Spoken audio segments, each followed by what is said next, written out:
Olá, pessoal. Estamos de volta para falar um pouco, continuar nossa aula online sobre respiração vegetal.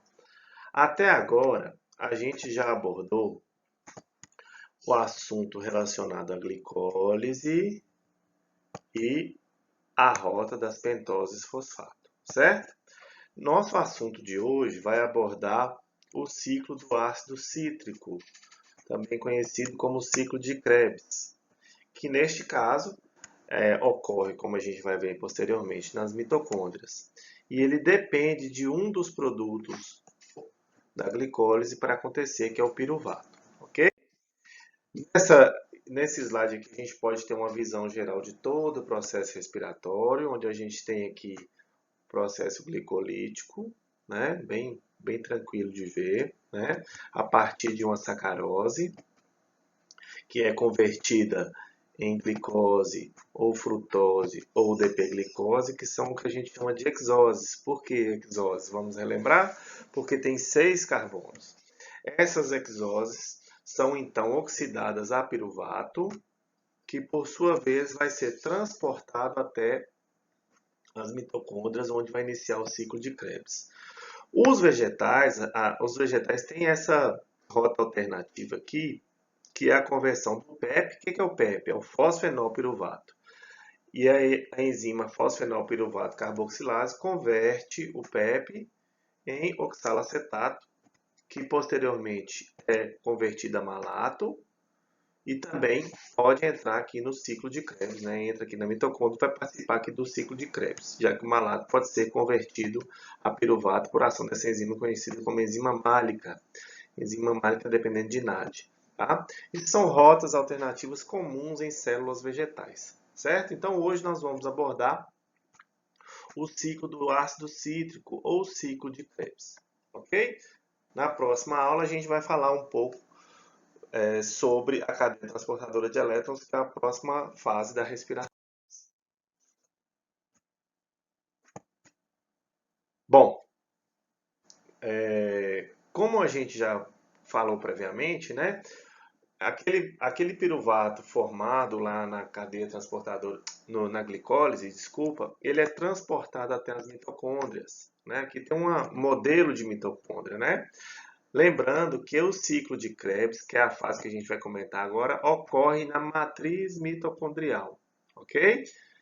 Certo? Então, se eu pegar a mitocôndria aqui, ó, eu tenho essa membrana externa aqui, essa membrana interna aqui, nessa região, a membrana interna, aqui a membrana externa. O espaço entre as membranas é conhecido como espaço intermembrana. Essas regiões invaginadas a gente chama de cristas mitocondriais. E aqui dentro a matriz mitocondrial. Então o ciclo de Krebs ocorre aqui na matriz mitocondrial, nessa região aqui, ó, onde estão solubilizadas as enzimas do ciclo de Krebs. E aquele piruvato, então, né, que foi produzido lá na glicólise, certo? Um pouquinho o símbolo do piruvato, né? Ele é transportado até as membranas, atravessa a membrana interna, desculpa, a membrana externa, tem um transportador de piruvato na membrana interna e ele entra aqui na matriz mitocondrial, onde vai acontecer o ciclo de Krebs, certo? Isso aqui é um modelo da mitocôndria e isso aqui é uma foto real no microscópio eletrônico da mitocôndria. Então a gente diz que a mitocôndria é uma organela semi-autônoma. O que quer dizer uma organela semi-autônoma? É uma organela que contém ribossomos, contém RNA, contém DNA e é capaz de codificar um número limitado de proteínas mitocondriais, certo? É uma organela de poucos micrômetros de diâmetro e comprimento, onde ocorre o ciclo de Krebs na matriz mitocondrial e a cadeia de transporte de elétron, que a gente vai falar mais à frente, que ocorre na membrana interna da mitocôndria. Já comentamos aqui as duas membranas externas e internas, já comentamos aqui também sobre a matriz mitocondrial e do espaço intermembrana. Também já comentamos sobre as invaginações ou cristas. Quem quiser ver um pouco detalhe, um pouco melhor sobre as mitocôndrias, tem aqui um link de um vídeo no YouTube, que se alguém tiver interesse, pode acessar. Tem vários vídeos que explicam melhor, mais bem detalhado sobre as mitocôndrias. Bom, Aqui a gente tem também a comparação de dois tipos de mitocôndria, né? Esse aqui é uma mitocôndria animal de cérebro de frango. São bem parecidas, né? Tem algumas pequenas diferenças, mas são bem parecidas na sua estrutura, com membrana interna, né? Igual, membrana externa, espaço intermembrana, matriz, né? As cristas, que são as invaginações. E nessa figura aqui a gente consegue observar a divisão da mitocôndria, que é uma mitocôndria inicial dividindo, formando outra mitocôndria. Por isso que é comum a gente falar que ela é uma organela semi-autônoma. Perfeito? Bom, então essa aqui é a visão geral do ciclo de Krebs, né? A gente tem aqui o piruvato, que veio lá da glicólise, né, da oxidação de uma hexose, pode ser uma glicose, pode ser uma frutose ou uma depeglicose. Lembrando que são formadas duas moléculas de piruvato para cada uma molécula de hexose, né? Lembra disso. Portanto, se eu fizer as contas de produção de substratos, de ATP ou de NADH aqui, para cada hexose, eu devo sempre multiplicar tudo isso aqui por 2, ok? A gente tem uma primeira fase, que a gente chama de primeira fase aqui, né? Que é uma fase inicial, que não começou o ciclo de Krebs propriamente dito, onde o piruvato ele é oxidado a acetilcoenzima A. Perceba que nesse primeiro momento já ocorre a formação de um NADH e a liberação de uma molécula de CO2, de gás carbônico, né? Então, para cada piruvato formado até esse momento aqui da formação da acetilcoenzima A, são produzidos uma molécula de CO2 e uma de NADH. Se eu fizer essa pergunta para cada hexose, basta eu multiplicar por 2. Portanto, seriam duas moléculas de NADH e duas moléculas de CO2 para cada hexose no processo respiratório. Certo? Bom, o próximo passo em diante, que é o ciclo de Krebs, o ciclo de Krebs ele foi, só como curiosidade, né, ele foi descoberto por Hans Krebs em 1937, foi quando ele descobriu o ciclo do ácido cítrico, também conhecido como ciclo de Krebs, ou ciclo dos ácidos tricarboxílicos, certo? Inclusive, esse químico, né, ele veio posteriormente a ganhar o prêmio Nobel em razão dessa descoberta, certo?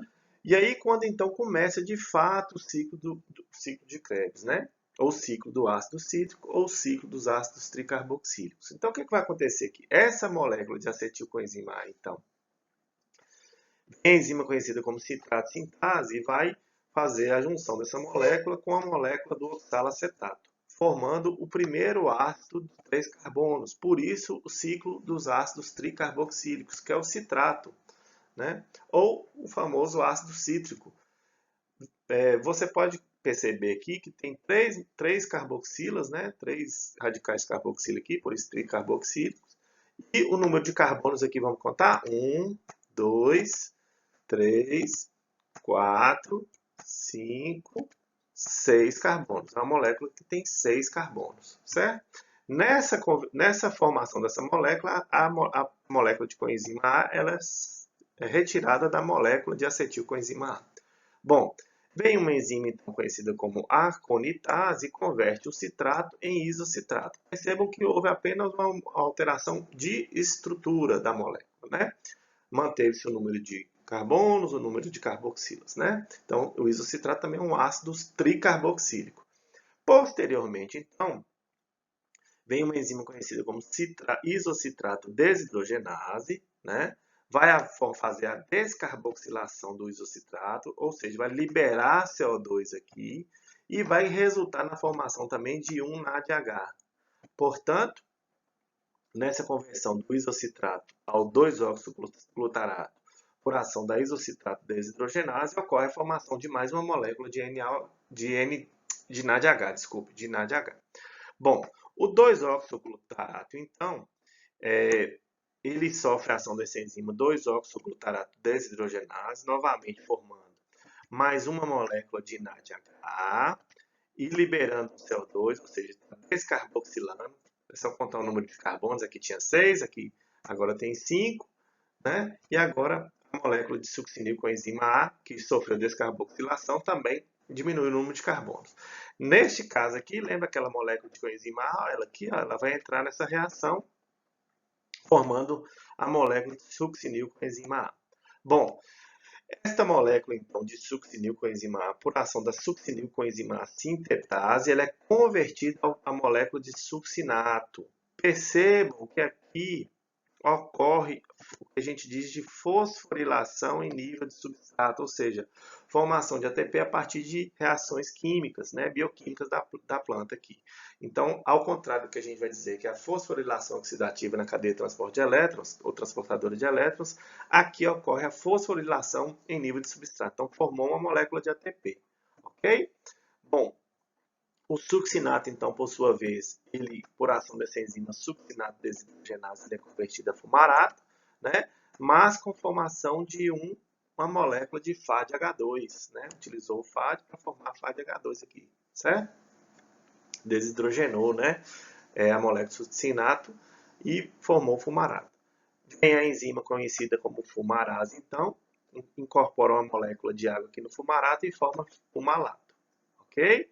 Bom, este malato, ele tem duas rotas, né? Uma rota é típica de vegetais, que é quando a enzima málica atua, então ele é convertido a piruvato, neste caso, formando também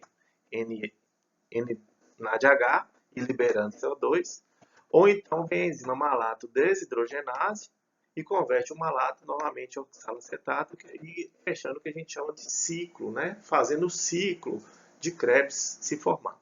Então, já dá para a gente notar que existem algumas diferenças entre o ciclo de Krebs de mitocôndrias vegetais e animais. Esta enzima málica mesmo é uma diferença. A outra está aqui, ó, na casa de mitocôndrias animais é comum formar não ATP, mas sim o GTP.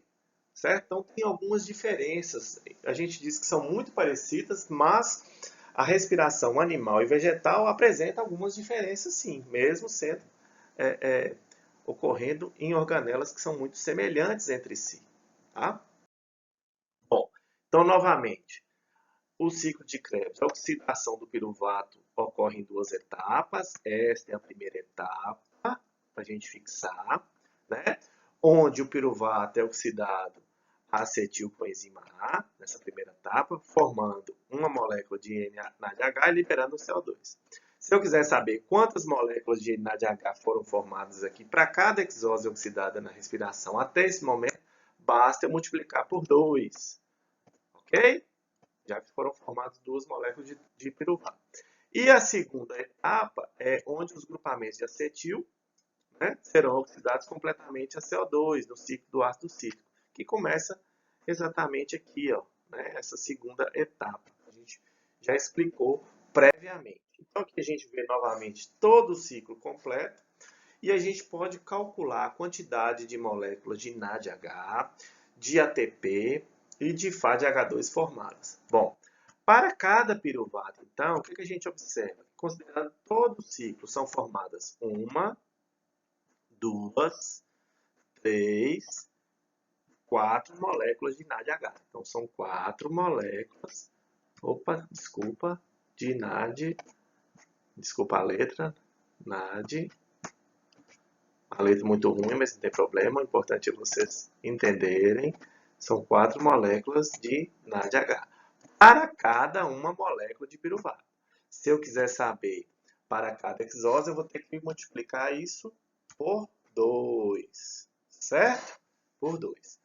Bom, quantos ATPs são formados para cada piruvato? Aqui a gente só vê um, não é isso? Lembrando que nas células animais, né, nas mitocôndrias animais, o produto aqui não é ATP, é GTP. Então já posso marcar uma diferença entre respiração animal e vegetal. Então, um ATP para cada piruvato, certo? Se eu quiser saber por exose ou por glicose no processo respiratório, eu tenho que fazer o quê? Multiplicar isso por 2, duas vezes isso. Então, para cada exose eu vou ter 2 ATPs aqui no ciclo de Krebs, né? E quantos FADH2? Também só um para cada piruvato, né? Se eu quiser saber para cada exose, né, no processo respiratório, eu também preciso multiplicar por 2, certo?